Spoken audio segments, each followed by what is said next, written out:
Bonjour à tous et bienvenue sur l'atelier du calibre. Aujourd'hui, on a une montre, une Movado, comme vous pouvez voir sur l'établi, une Movado triple date. Donc la montre a la date, le mois et le jour de la semaine. Donc c'est une montre un peu plus compliquée que ce qu'on a pu voir sur la chaîne auparavant. Donc vous voyez aussi avec un boîtier plaqué or.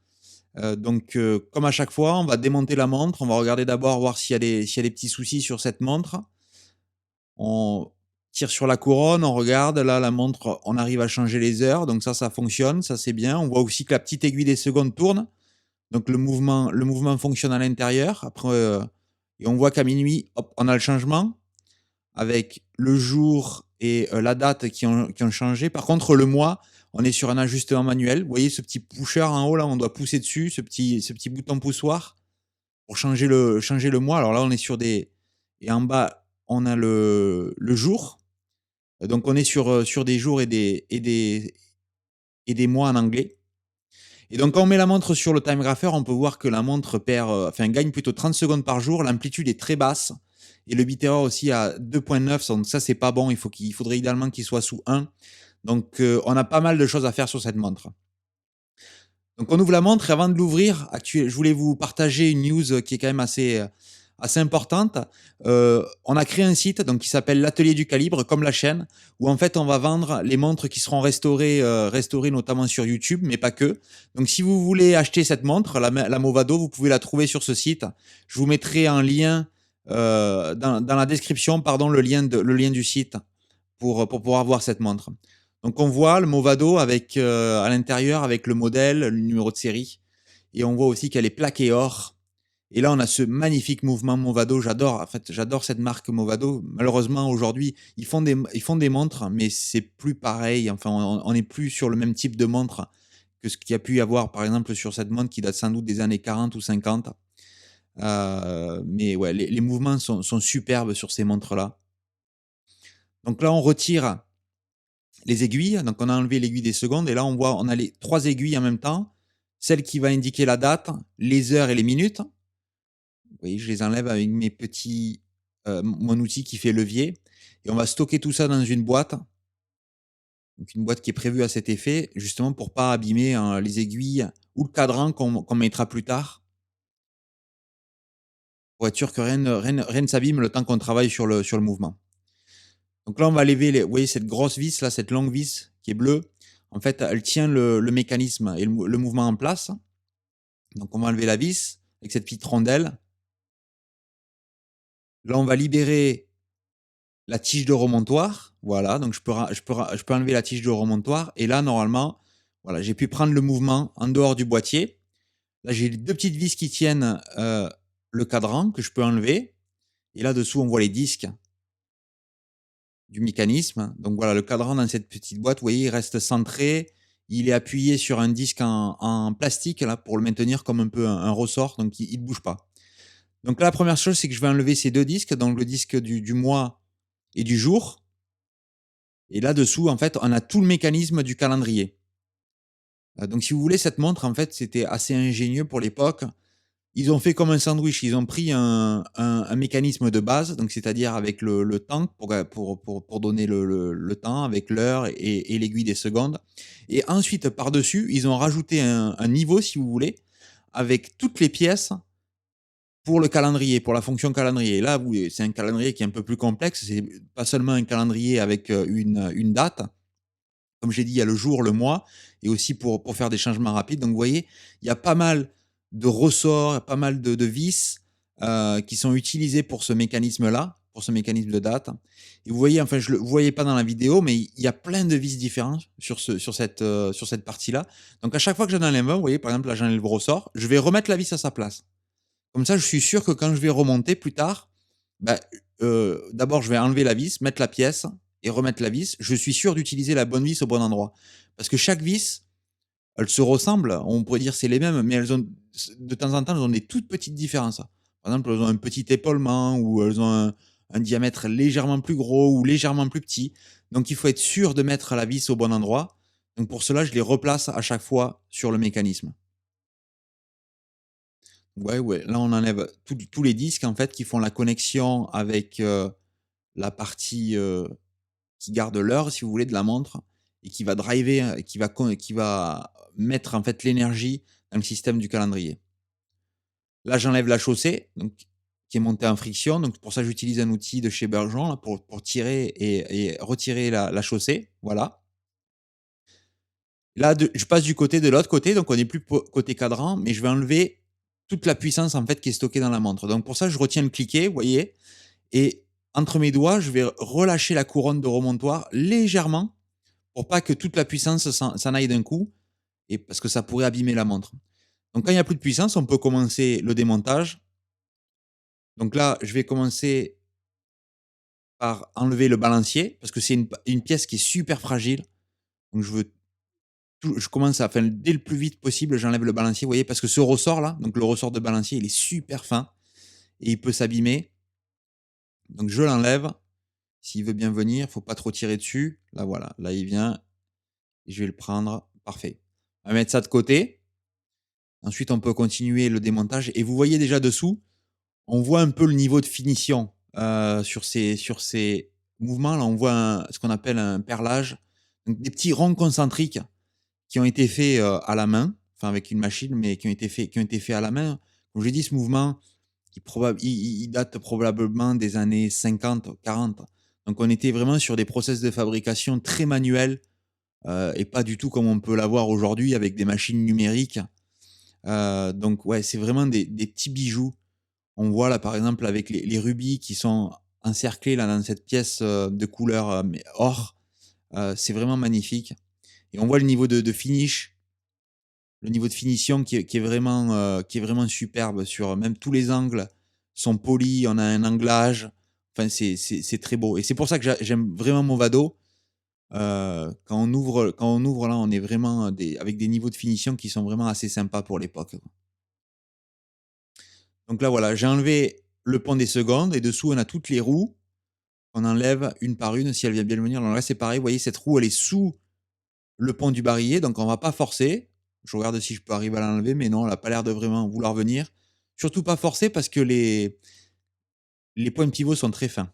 Et là, vous voyez un tournevis. En fait, vous voyez, ces vis, ils sont vraiment bizarres avec, ouais, il n'y a pas un stri au milieu.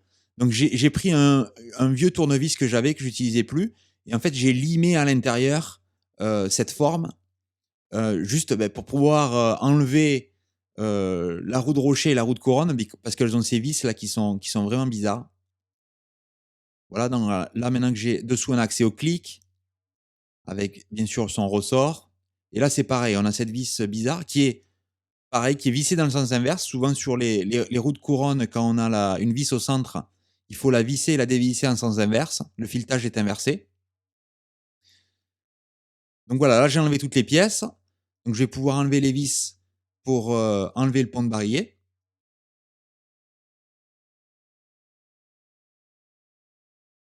Donc tranquillement dessous, ouais, c'est assez. Les pièces sont montées, mais vous voyez, il n'y a pas beaucoup de jeu entre les pièces. Elles sont assez dures à enlever. Donc juste avec un petit tournevis, je fais légèrement le levier pour les soulever. Voilà, et une fois qu'elles sont enlevées, je peux venir les chercher. Donc là, il me reste les roues. Vous voyez, là maintenant j'ai accès aux roues. Je peux les enlever tranquillement maintenant qu'il n'y a plus le pont de barillet. Et bien sûr, il reste le barillet là qu'on démontera plus tard. Donc je repasse côté cadran et je vais enlever les vis qui, comme je vous les ai dit, c'était des niveaux un sandwich, si vous voulez, avec ce plateau dessus où il y a tout le mécanisme du calendrier. Donc là, voilà, j'ai enlevé les vis. On va enlever ce plateau. Et dessous, en fait, on se retrouve avec un mécanisme. Donc, on a déjà démonté de l'autre côté. Et maintenant, je suis côté cadran. Et là, on retrouve des pièces classiques. Même si vous voyez un petit peu le design et la façon dont ils ont construit, où ils ont conçu ce côté est un peu différente. Mais on retrouve là, voilà, la roue des minutes, des roues intermédiaires, la roue des heures, la bascule, le renvoi. Donc là, par exemple, on voit la bascule qui a un design un peu particulier, donc qui vient au milieu du pignon coulant. On voit le ressort de bascule là, qui est tenu en place par une vis. Voilà, la vis qui tient le ressort. Donc on est sur un design un peu là, si vous regardez d'autres vidéos, vous verrez que ce côté-là est assez particulier, mais quelque chose que j'aime bien. Donc là, on voit le renvoi aussi qui est complètement différent. C'est un design qui est complètement différent. C'est ça qui est intéressant aussi. Chaque montre sur lesquelles vous travaillez, il y a toujours quelque chose de différent. Et c'est ça qui est intéressant dans cette passion. Voilà, vous travaillez sur des mécanismes qui sont pas les mêmes. À chaque fois, vous allez avoir des problèmes qui sont pas les mêmes. Donc, il faut réfléchir d'où ça peut venir, comment il faut le réparer. C'est vraiment quelque chose de super intéressant. Voilà, donc là, les dernières pièces avec le pignon de remontoir et le pignon coulant. Et ensuite, avec un morceau de bois, là, je vais nettoyer tous les rubis pour enlever, en fait, s'il y a de l'huile ou des graisses qui ont été utilisées pour lubrifier le mouvement qui sont séchées. Donc comme ça, quand je vais les passer tout ça dans la machine à nettoyer, ça sera plus simple, en fait, pour enlever les résidus. OK, pareil, avant de pour le mettre dans la machine, pour nettoyer, on remet le balancier sur le mécanisme. Parce que voilà, c'est un endroit pour le garder. On sait que là, si je le remets dessus, bah, il y a pas de risque de l'abîmer. C'est une place qui est sûre, que si je le mets complètement séparément, c'est sûr que le ressort ou quelque chose va s'abîmer. Là, il va pas bouger. Si je le laisse sur la platine, il va pas bouger. OK, donc le barillet qu'on a enlevé un peu plus tôt, voilà, je l'ai ouvert, j'ai pressé dessus pour faire remonter la partie supérieure.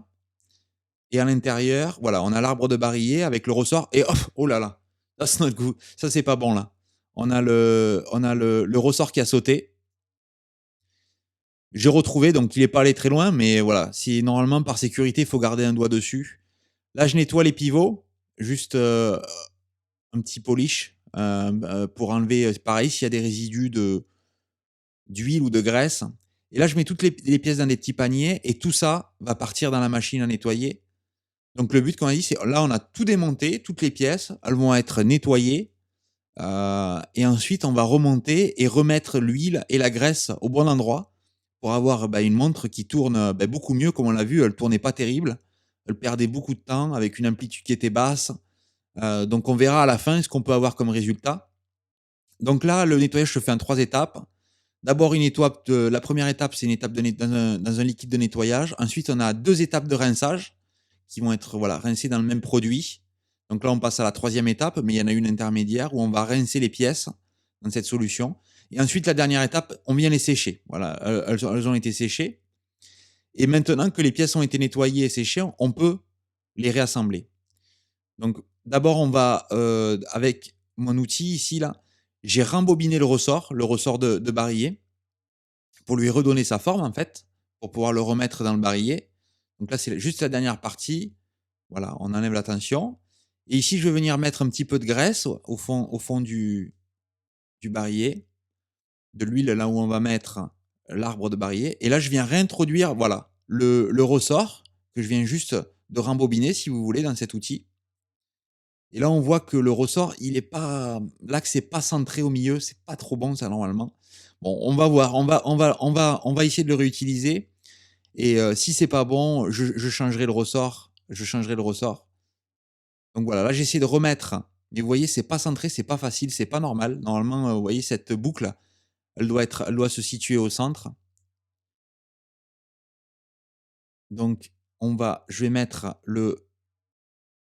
l'arbre de barillet, voilà, essayer de l'introduire en place. Là, il y est presque.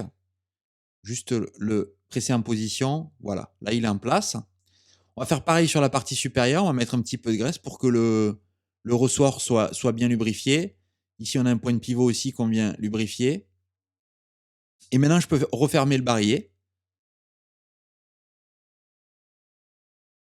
Voilà, donc là, je vais le mettre dans cet outil et ensuite avec le couvercle de cet outil, je vais venir presser gentiment sur le couvercle et ça va venir fermer le barillet. Voilà, le barillet là maintenant est complètement fermé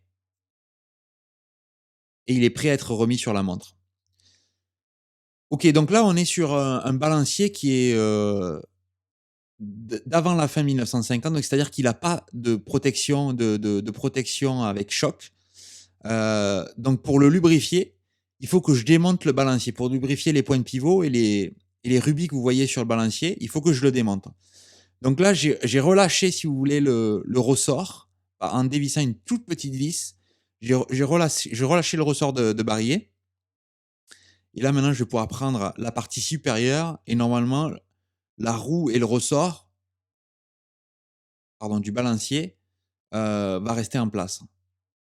Voilà, là, je vais séparer les 2, voilà. Donc là, j'ai que la partie supérieure, ça, on va le mettre de côté pour être sûr qu'il est pas abîmé, mais pour l'instant, on va rien faire dessus. Donc voilà, je le remets dans la boîte et là, je vais démonter ces 2 toutes petites vis là, sur la partie supérieure du balancier. Là, regardez par rapport à mon doigt comme elles sont minuscules, ces 2 minuscules vis et là, donc on a le dessous avec ces rubis ici et en fait, ça, on va venir le nettoyer. Je vais le traiter, dans une solution qui s'appelle Epilam. Donc ça, c'est pareil, c'est un traitement que je fais, c'est un traitement de surface en fait pour que la goutte d'huile qu'on va mettre, elle reste à l'endroit où on l'a mis, elle coule pas trop si on veut. Donc voilà, maintenant que le traitement a été fait, on voit là le produit, on va la sécher. Voilà, avec, la petite poire ici, on va sécher et ensuite, on va le réassembler. Donc là, je vais remettre tout ça ensemble. On va faire le process inverse en remettant les 2 petites vis. Donc là, tout a été nettoyé, ça a été traité dans l'Epilam. Là, je remets les vis et ensuite la dernière étape en fait, ça va être de rajouter une goutte d'huile, donc de venir lubrifier et pour cela, sur ce type de j'aime utiliser voilà mon huileur automatique. Donc là, tac, je vais me mettre une petite goutte d'huile et là, je sais que c'est lubrifié. Maintenant que c'est lubrifié, on va remettre la roue du balancier avec le ressort. Voilà, on fait le process inverse, je mets en place, je viens resserrer cette petite vis et là, on a le balancier de ce côté-là qui est lubrifié. Il reste de l'autre côté. Donc pareil, on va démonter côté cadran, on va démonter. Là, avec un peu de Rodico, je viens enlever cette partie-là. Pareil, on va le traiter dans les pilas, mais là, j'en profite aussi pour traiter l'encre et la roue d'échappement qu'on lubrifiera plus tard dans l'assemblage. Mais comme ça, au moins, là, je sais que les pièces ont été traitées dans l'épilam. Voilà, on va le laisser et on va faire le process pareil. On va laisser, on va sortir, on va les sécher. Et ensuite, sur la roue d'échappement et l'encre, je vais enlever l'épilam des points de pivot. Et pour ça, je vais utiliser un morceau de sureau.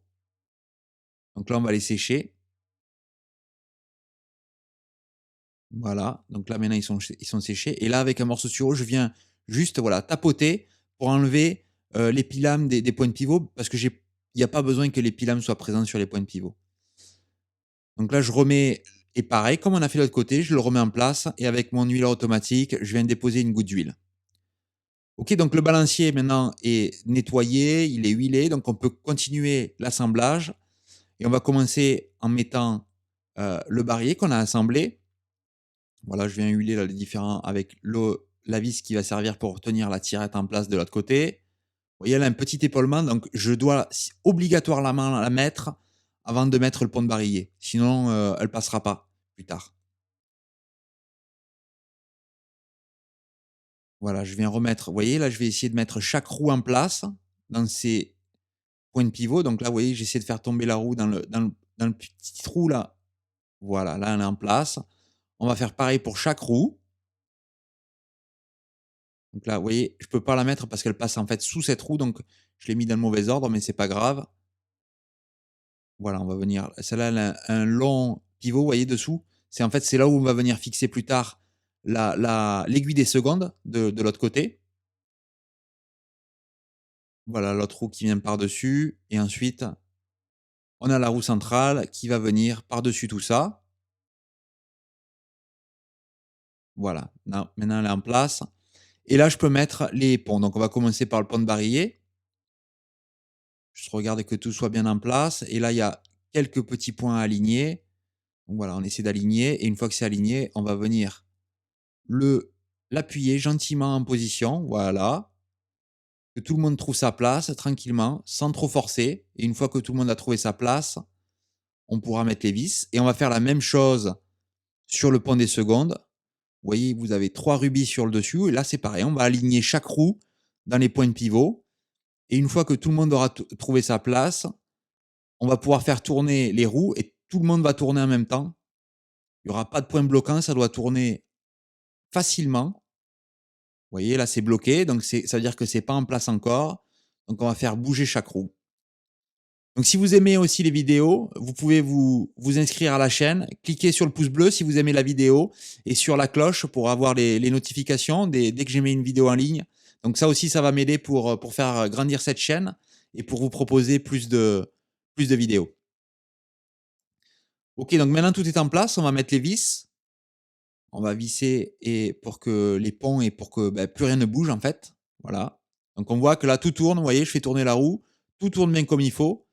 Donc ça veut dire que chaque roue et chaque pièce est à son endroit, est correctement installée. Donc voilà, on peut verrouiller tout ça avec les vis. Parfait. Donc là, on vient lubrifier. Donc généralement, j'utilise plusieurs types d'huiles. Il y a les huiles après un peu plus spécifiques. Par exemple pour le barillet ou pour l'encre. Mais après pour le reste du mécanisme, j'utilise 3 types d'huile ou de graisse. J'utilise une huile avec une viscosité moyenne, c'est celle que vous voyez là qui est rouge. Une huile avec une viscosité très légère, donc celle-là elle est transparente, presque bleue. Et après j'utilise une graisse, on verra plutôt de l'autre côté. J'utilise une graisse, celle-là qui a une viscosité très forte. Donc là c'est pour les pièces qui voient en fait beaucoup de friction entre elles. Donc pour éviter, pour réduire cette friction et pour éviter aussi que les pièces s'usent trop, on met une graisse qui a beaucoup de viscosité. Donc voilà, là je remets le cliquet en place. On a mis le ressort, on met le clic dessus avec la vis qui va bien. Et pareil, tout est lubrifié pour que quand le cliquet fonctionne, vraiment qu'il y ait une opération qui soit, enfin un mouvement qui soit avec le moins de friction possible. OK, on remet en place le rocher. Donc là, vous voyez, j'utilise trouver sa position tranquillement. Donc là, il y a c'est carré, vous voyez, ça vient se connecter avec le barillet dessous. Voilà, là il est en place, parfait. Donc là, je viens mettre cette vis qui est vraiment bizarre. Je sais pas pourquoi ils ont créé, maintenant, enfin aujourd'hui, on sait, ils créent des par exemple, comme Apple, on a des vis un peu particulières pour être sûr que les gens chez eux, ils ont pas le tournevis pour pouvoir démonter les pièces. Mais, je sais pas pourquoi ils ont créé dans les années 50 ce type de vis et ouais, sur les Movado d'une certaine époque. Après sur d'autres mouvements, c'est assez rare. Mais voilà, ça force à se creuser la tête parce que forcément aujourd'hui, il est difficile de trouver les outils. C'est comme j'ai dit, ces montres, elles sont des années 40, des années 50, donc beaucoup d'outils ont été perdus, détruits. Donc voilà, il faut trouver, là, comme j'ai dit, j'ai pris un vieux tournevis et avec une lime, j'ai limé, au milieu pour recréer un peu la forme et pouvoir, démonter ces montres. C'est pas la première montre en fait que je travaille avec ces vis-là de chez Movado, donc j'avais déjà, mais la première fois, je me suis un peu creusé la tête comment j'allais faire pour dévisser ça. Mais c'est aussi, voilà, là, cette passion qui est comme j'ai dit, chaque mouvement est différent, chaque montre est différente, donc c'est ça qui est intéressant. Donc là, j'ai mis, la bascule avec le ressort, voilà, qui a été armé. Là, avec cette petite vis qui va venir tenir le ressort en place pour être sûr qu'il ne bouge pas. Et donc là, on a le renvoi qui est pareil. Si vous regardez d'autres vidéos, vous verrez que le design de cette partie est vraiment complètement différent. La fonction est le même, hein. Enfin, vous voyez, quand on va tirer sur la couronne, on aura 2 positions, une position pour remonter la montre et une position pour changer l'heure. C'est exactement la même fonction, mais complètement différent. Ça a été fait de manière complètement différente à l'époque. Donc, les ingénieurs ou les personnes qui ont conçu cette montre, voilà, ils ont pensé complètement différemment. Et donc là, vous voyez, je mets cette graisse bleue parce que ces pièces-là, elles voient beaucoup elles ont beaucoup de force entre elles, avec les ressorts et tout ça. Donc cette graisse-là qui est, avec une viscosité assez élevée, ça va permettre d'avoir une opération qui est assez fluide entre les pièces et surtout, de limiter l'usure aussi, quoi. Donc là, je remets la chaussée en place. Donc pareil, c'est monté en force, donc il faut mettre un petit peu de force pour venir la clipser. Et là, je mets de l'huile, dans tous les points de pivot, donc dans tous les rubis, pour que toutes les roues tournent pareil. Le but est de réduire la friction entre les pièces. Ça améliorera la précision de la montre, ça va réduire l'amplitude, enfin plutôt ça va garder une amplitude élevée, et ça améliorera la précision de la montre. Donc voilà, je continue à construire. Donc là, on met la roue des minutes. Vous voyez, j'ai lubrifié le rubis qui était dessous parce que sinon, il est plus accessible ou plus trop accessible une fois qu'on a mis la roue des minutes. Voilà, là, elle est en place et cette pièce-là qui vient, bah, maintenir en place cette roue pour être sûr qu'elle ne bouge pas et on va venir mettre la petite vis qui va bien. Voilà, donc là, on a bien avancé et on va repasser de l'autre côté où on va mettre, l'encre en place avec le pont d'encre qui vient par-dessus. Pareil, là, on va venir appuyer jusqu'à ce qu'elle trouve et on va la bouger légèrement jusqu'à ce qu'elle trouve sa position. Et une fois qu'elle aura trouvé, voilà, je vais pouvoir appuyer. Là, elle a pas trouvé encore. On va appuyer un petit peu tranquillement jusqu'à ce qu'elle tombe dans son rubis et une fois qu'elle y est, je peux bouger, voilà, l'encre de droite à gauche et plus de haut en bas. Et là, j'ai mis un peu de puissance dans la montre et on voit qu'elle clique. On voit un clic droite, gauche, droite, gauche. Donc ça veut dire que la puissance arrive jusqu'à l'encre. Donc ça, c'est toujours un petit check que j'aime bien faire pour être sûr que, voilà, avant d'aller plus loin, tout fonctionne correctement. Pareil, on va huiler les rubis comme on a fait de l'autre côté. Et maintenant, je vais pouvoir installer le moment de vérité, installer le balancier et voir si le mouvement veut bien démarrer. Là, voilà, on va tourner tranquillement et on va le poser. Essayer d'aligner un petit peu tout. On ne peut pas démarrer là pour l'instant. Donc là, pareil, il ne faut pas se précipiter. On va gentiment le faire descendre en position. Pas mettre de force, parce qu'on ne veut pas tordre. Vous voyez, là, il n'est pas en position, il bouge encore. Donc, il n'est pas tombé dans les points de pivot. Voilà, hop, appuyez, on le fait descendre petit à petit. Il ne veut toujours pas démarrer. Non, toujours pas. On voit, il y a un peu trop de friction. Ah, il a essayé de partir. On l'a vu essayer de partir. Ah, ça y est, parfait. Voilà, une fois que tout est en position, ça y est, regardez comme il démarre là. On l'a vu accélérer, on voit la roue qui commence à bouger, donc ça c'est bon signe. Donc le mouvement démarre, ça c'est plutôt bien. Donc maintenant on va se focaliser sur le reste et on va continuer à maintenant qu'on a, en fait là, ce que j'ai assemblé, c'est vraiment le mécanisme de base. Donc là, on aurait une montre qui fonctionne parfaitement avec, une montre 3 aiguilles avec, minutes, heures et secondes. Par contre, on a vu sur cette montre, il y a une complication, ou même, ouais, enfin, c'est 3 complications si on veut, une triple date. Donc maintenant, ce qu'on va faire, c'est qu'on va rajouter cette complication et on va construire cette complication. Donc voilà, j'ai rajouté le niveau supérieur, comme on l'a dit, ça se construit comme un sandwich avec le niveau dessus. Donc je viens le mettre avec les différentes roues. Donc on voit ces roues là qui sont indexées vont en fait, faire sauter les disques, des jours ou du mois.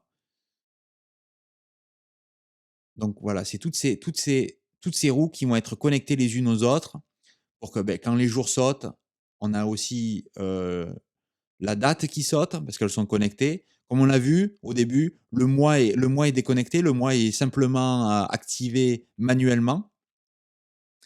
Donc ça, on a voilà, tous ces boutons-là, on le voit, ces leviers, en fait, c'est les leviers qui sont connectés au petit poussoir qu'on avait à l'extérieur pour avoir le changement rapide de jour ou de date.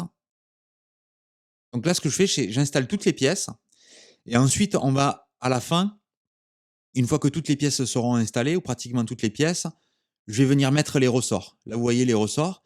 Donc je vais introduire en fait la puissance, si vous voulez, ou ce qui va mettre la tension dans le mécanisme. Ça, je le mets après. Vous voyez, j'arme les ressorts, je les mets en position et là, à chaque fois, sur ceux-là, il y a une petite vis qui vient les maintenir. Donc une fois qu'ils sont en position, hop, je mets la vis et ils sont sécurisés en place.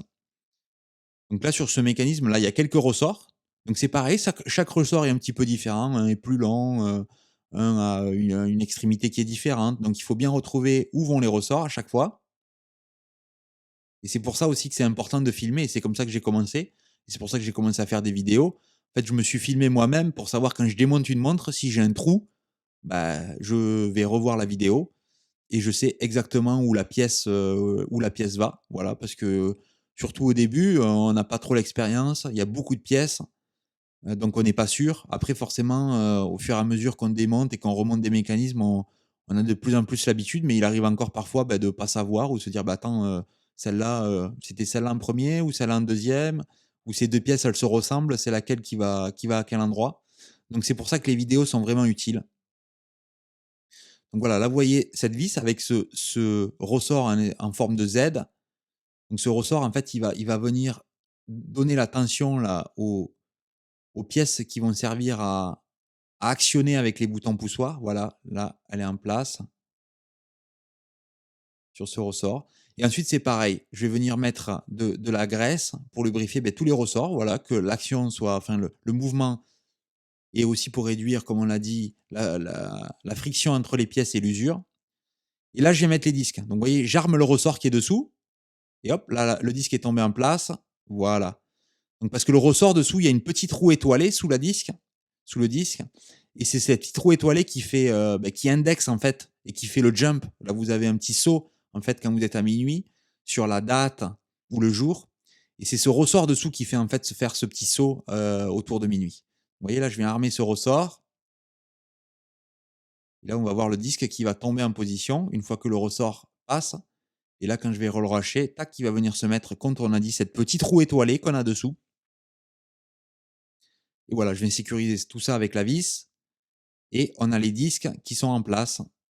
Donc là, je regarde, je simule comme si je changeais l'heure à minuit et on voit que ça saute. Donc on a bien la roue au centre et les jours qui sautent. Ça, comme on a dit, ça c'est les points qui vont être connectés au poussoir à l'extérieur pour faire sauter.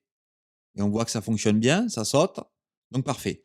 Donc le mécanisme a l'air de fonctionner. Donc je peux remettre ce magnifique cadran. J'adore ce cadran là. On voit avec une belle patine dessus.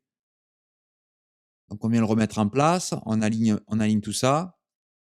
On va resserrer une fois qu'il est en place. On va resserrer les vis de cadran dessous, les pieds qui tiennent les pieds du cadran en place. Voilà. Et là, je refais la même simulation. Donc comme si je changeais l'heure. Une fois que ça va passer à minuit, on doit avoir un saut. Alors là, on verra un saut dans les jours parce qu'on n'a pas. Voilà, on voit le saut qui va arriver. Donc doucement, tac. Et là, on voit. Donc quand ça fait un saut, ça veut dire que c'est minuit ou le changement de date. Donc ce que je vais faire, c'est je vais aligner. Ça, c'est l'indicateur de date. Je vais l'aligner sur une date. Donc là, en l'occurrence, le 1. Et je vais venir le mettre en position. On va faire la même chose. On va faire sauter la date. Voilà, tac, ça a sauté. Quand ça saute, ça veut dire que c'est minuit. Donc je vais venir régler l'aiguille des heures sur le 12, donc minuit. Je vais l'aligner le mieux possible. Voilà, je la mets en position un petit peu. Là maintenant, je vais essayer de l'aligner sur le 12.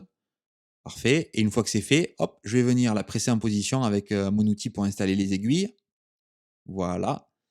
Et on va faire la même chose avec l'aiguille des minutes. Tout ça est aligné à minuit, pareil.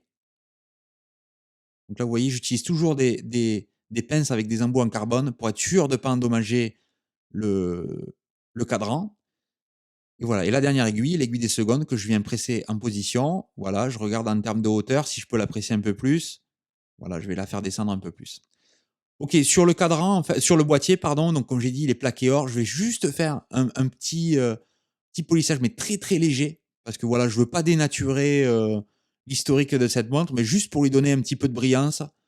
Pareil sur l'arrière, un petit polissage très léger pour lui redonner un petit peu de vigueur si on veut. Voilà. Ensuite le cristal, donc pareil, il est plutôt en bon état, il y a des rayures mais très légères, donc ça je vais utiliser un petit peu de Polywatch, donc voilà, donc c'est ce produit-là que je viens mettre sur le verre et je vais frotter et je vais faire ça pendant 1 minute ou 2 et là ça va faire disparaître toutes les rayures sur ce verre en acrylique. Donc ensuite bien sûr ensuite le verre je vais le nettoyer. Voilà. Donc là il a été poli, je vais le nettoyer et ensuite une fois qu'il a été nettoyé, je peux le remettre. Donc là, dans cette couronne ici là, voilà, donc c'est assez facile à mettre en place, donc on peut le faire par la main. Ici, je vais mettre un peu de graisse, donc là j'utilise de la molycote, mais vous pouvez utiliser d'autres types de graisse sur les boutons poussoirs. En fait, c'est pour aider, pour que les boutons poussoirs ils soient qu'il y ait pas des impuretés. La graisse va en fait, empêcher des impuretés de rentrer dans le boîtier. Alors c'est pas pour être étanche, hein, cette montre elle sera jamais étanche, c'est pas une montre de plongée. C'est une montre, voilà, c'est une montre de cocktail, c'est pas une montre de plongée. Mais juste voilà, en mettant un peu de graisse, ça va éviter des choses, de la poussière ou d'autres petites choses qui pourraient rentrer dans le boîtier. Et donc là, voilà, on voit, je remets le cristal, je ferme. Maintenant, on va fermer l'arrière, donc je vais rajouter la tige de remontoir, donc voilà, qui va se réintroduire dans le mécanisme. Parfait. Je vais pouvoir juste visser pour être sûr qu'elle reste en position. Donc, quand on tire dessus, elle reste, voilà, qu'on ait la position mais qu'elle ressorte pas. Voilà. Là, on voit bien le clic entre les positions pour remonter la montre ou changer l'heure. Et ensuite, il reste à réinstaller cette vis qui va maintenir en fait le mécanisme dans le boîtier pour être sûr qu'il ne bouge pas. Et je vais pouvoir refermer la montre. Vous voyez, cette montre, elle a été gravée avec sans doute 51, donc c'est probablement la date à laquelle a été donnée cette montre. Donc forcément, cette montre date de cette période-là. Donc voilà, dernier check, on regarde, on a bien le changement, on voit ça fonctionne bien, les aiguilles tournent bien, elles ne se touchent pas, et on doit avoir un jump. Ouais, juste 5 minutes avant minuit, c'est parfait. C'est parfait. Voilà, on regarde si ça fonctionne aussi avec les boutons poussoirs. Donc ça fonctionne bien. Celui-là, il faut pousser avec ses ongles, c'est assez difficile de le faire avec, avec ce que j'utilise pour protéger, justement pour pas qu'il y ait de graisse de mes doigts sur le mouvement. Voilà, mais on voit bien que ça saute bien. Donc tout fonctionne, parfait. Il reste plus qu'à voir sur le time grapher les résultats. Et là, on voit l'amplitude, vous vous souvenez, l'amplitude était aux alentours des 200. Là, elle est montée à 300, ce qui est très très bien. Et une fois qu'elle est stabilisée, elle tourne aux alentours des -1, +4 secondes, avec un bitter qui est juste un peu haut. J'aurais peut-être aimé l'avoir un peu plus bas, mais c'est pas trop mal. Donc cette montre, elle tourne parfaitement maintenant. Et voici le résultat final. J'espère que vous avez aimé cette restauration. Et si vous voulez des montres comme ça, allez sur l'atelierducalibre.com. Bye bye.